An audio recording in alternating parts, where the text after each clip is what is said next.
السلام عليكم ورحمة الله تعالى وبركاته. مرحبا بكم معايا فيديو جديد على قناتكم مطبخ أم نوح. كنتمنى ان شاء الله نلقاكم كاملين بخير وعلى خير.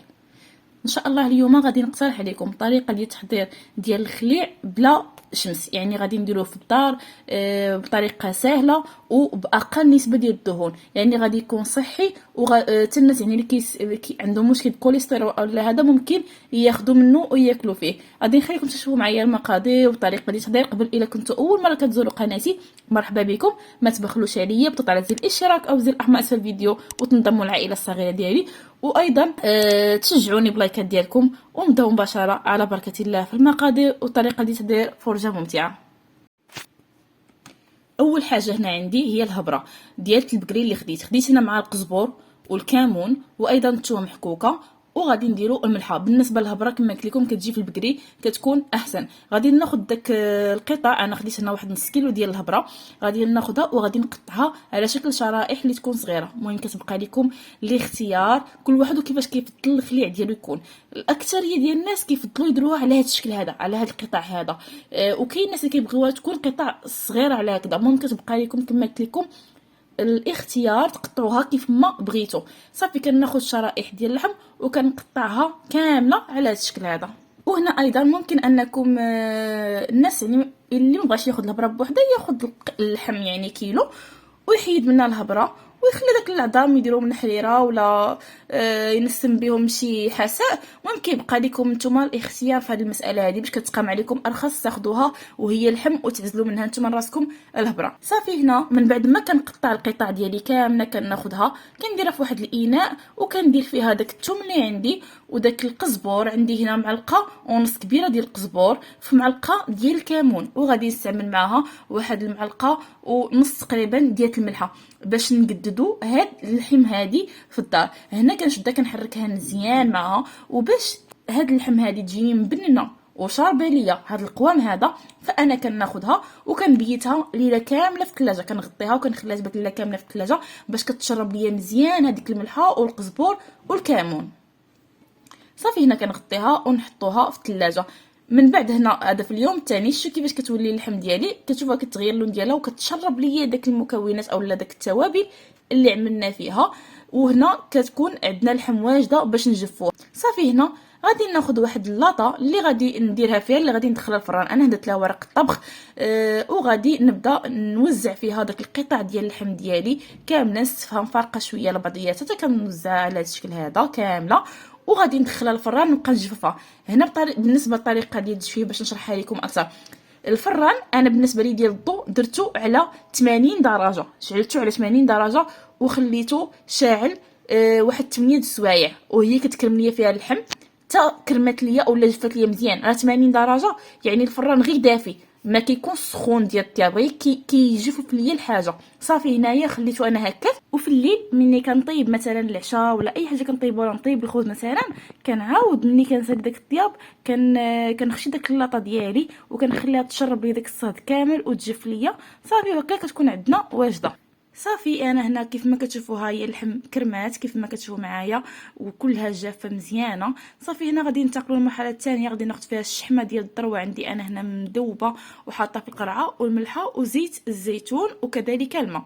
كناخذ داك القطع ديال اللحم كنديرها في واحد الاناء اللي غادي طيبوا فيه، كندير لها شويه ديال الملحه وكندير ليها واحد شويه مازال ديال الكمون، ممكن ما تضيفوش لان اصلا كاين فيها. وغادي نضيف ليها واحد 2 معالق ديال داك الذروه ديال هذه الذروه ديال الجمل دايبه، الذروه مذوبينها على هذا الشكل هذا.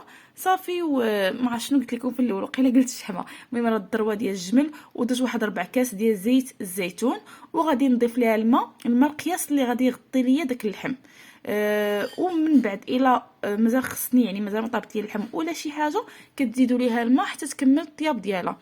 صافي هنا وكنضيف ليها واحد 2 ضريسات ديال الثوم محكوكين وكنشعل عليها النار مباشره، وغادي نخليها تبدا تغلى ليا على هذا الشكل هذا، وغادي نخليها على نار مهيله حتى طيب ليا على خاطرها ويدخل ليها الطياب كيف ما كتشوفوا هنايا. هنا صافي راه الحيمه ديالي راه بدات كطيب اولا طابت ليا. وراه دابا هنا شنو كنتسنى؟ هنا كنتسناها تشرب ليا هذاك الماء ويبقى لي غير الزيت. ملي كطيب لكم ضروري ومؤكد ان ما خاص يبقى فيها حتى شي قطره ديال الماء، يعني خاصها تشرب داك الماء وتبقى لكم غير الزيت اللي كتبقبق لكم في الاناء ديالكم اولا في المقله ديالكم اللي كطيبوا فيها. صافي هنا اللحم كيف ما كتشوفوا معايا دايبه طايبه مزيان. صافي هنايا غادي نخليها تزيد تشرب ليا داك الماء وتصفى ليا وتبقى ليا غير الزيت بوحدها. صافي هنا كيف ما كتشوفوا معايا من بعد ما صافي راه تشربات ليا الماء كيف ما كتشوفوا دابا بقى غير ليدام. انا هنا كتشوفوا باللي راه اللحم فرتتها.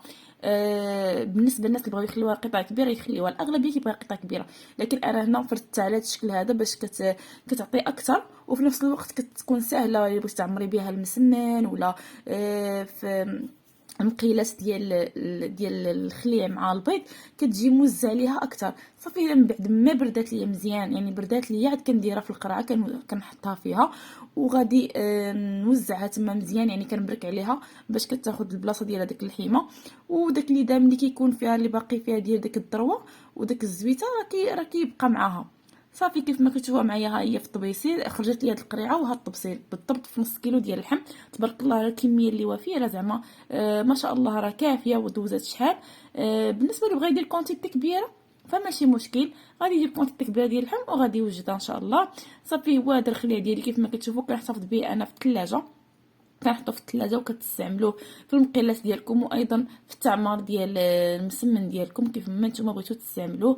هنا هذا الصوره ديالو من بعد ما بات لي ليله كامله، هنا يعني النهار الثاني هذا كيف ما كتشوفوا راه كيكون ناجح من اول تجربه.